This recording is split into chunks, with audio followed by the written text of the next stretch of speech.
कल जब मैं यहाँ पर प्रार्थना कर रहा था अपने इस भवन में, ऐसे चल चल के जब प्रार्थना कर रहा था, तब मुझे मेरे अंदर एक बात आई।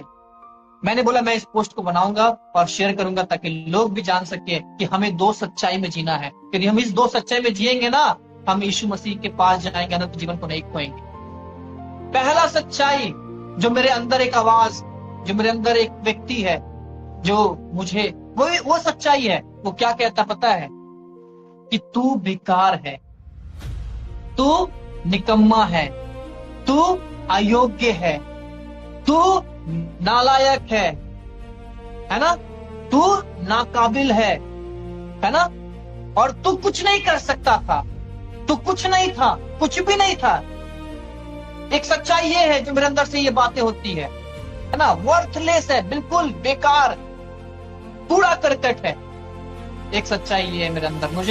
मुझे बोला जाता है, मेरे अंदर में है एक व्यक्ति मुझे बोलता है, और मैं इसको सच्चाई मानता हूँ, ये झूठ नहीं। क्यों? हम पूरा करकट, मैं तो पूरा करकट ही था। मेरा जीवन जो था वो नरक ही था, मेरे जीवन जो था वो नाली का कीड़ा के समान। पर दूसरा सच्चाई मेरे अंदर एक और सच्चाई है, वो भी एक आवाज है। पता वो क्या कहता है? लेकिन अब मसीह यीशु में तू काबिल है, अब तू मसीह यीशु में बुद्धिमान है, अब तू मसीह यीशु में उत्तम है, बहुमूल्य है, आदर योग्य है। लिखा है ना, प्रभु ने क्या कहा? मेरी दृष्टि में तू आदर योग्य है। मुझे यीशु मसीह ने, मुझे किसी व्यक्ति, कोई व्यक्ति यदि 1 किलो सोना देके खरीद लेगा तो मेरा कीमत कितना होगा? उतना कीमत मेरा होगा। यदि कोई व्यक्ति मुझे 10 किलो सोना लेके खरीदेगा तो मेरा कीमत उतना है ना। यदि पूरी दुनिया की संपत्ति देके मुझे खरीदेगा तो मेरा मूल्य कितना होगा? पूरी दुनिया की संपत्ति इतना मूल्य होगा। लेकिन पूरा दुनिया का संपत्ति भी कम है और कम है और कम है परमेश्वर के पवित्र लहू के सामने, परमेश्वर के पवित्र खून के सामने। और मुझे उसने उस सबसे बहुमूल्य खून देकर खरीदा है। मेरे लिए क्या बहाया यीशु मसीह ने क्रूस पर? अपना लहू। किसके द्वारा मैं बचाया गया हूं?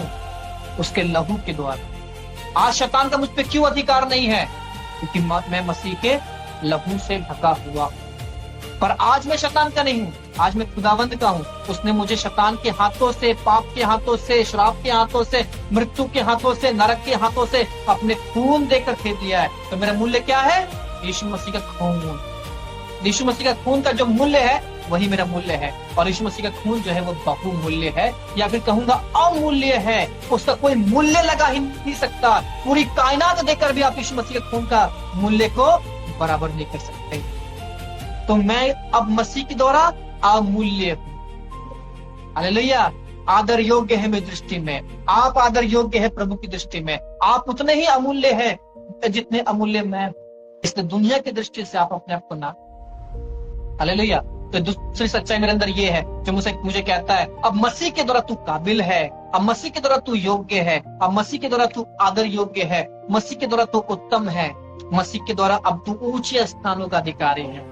मसीह यीशु के द्वारा तू चुना हुआ राजवंश है, मसीह यीशु के द्वारा तू राजपदधारी है, मसीह यीशु के द्वारा तू याजकों का पवित्र समाज है, मसीह यीशु के द्वारा तू परमेश्वर का निज प्रजा है। हालेलुया। आप सोचिए ना, स्वर्ग में हर जाति के लोग हैं ना, आज हम उसी घराने के सदस्य। आपका घराना एक स्वर्ग में है, हमारे एक अपना बहुत बड़ा परिवार, अरबों खरबों लोगों का परिवार है। कहाँ? स्वर्ग में। आज हम उस घराने के सदस्य हैं। हालेलुया। तो ये दो सच्चाई मेरे जीवन में काम करती है, और मैं चाहता हूं मतलब मृत्यु तक, मेरी सांस बंद होने तक ये सच्चाई में मैं जीऊं। क्यों पता है? यदि सिर्फ ये सच्चाई काम करेगी मेरे अंदर कि तू अयोग्य है, तू बेकार है, तो पता है मैं प्रभु के सामर्थ को प्राप्त नहीं कर पाऊंगा, प्रभु के कार्य को नहीं कर पाऊंगा, है ना, और परमेश्वर की इच्छा को पूरी रीति से पूरा नहीं कर पाऊंगा, है ना, क्योंकि मैं हमेशा अपने आप को अयोग्य जानूंगा, अपने मुंह से अपने आप को बेकार जानूंगा, अपने मुंह से हमेशा अपने आप को बेकार कहता रहूंगा, है ना, तो नहीं चल पाएगा, है ना।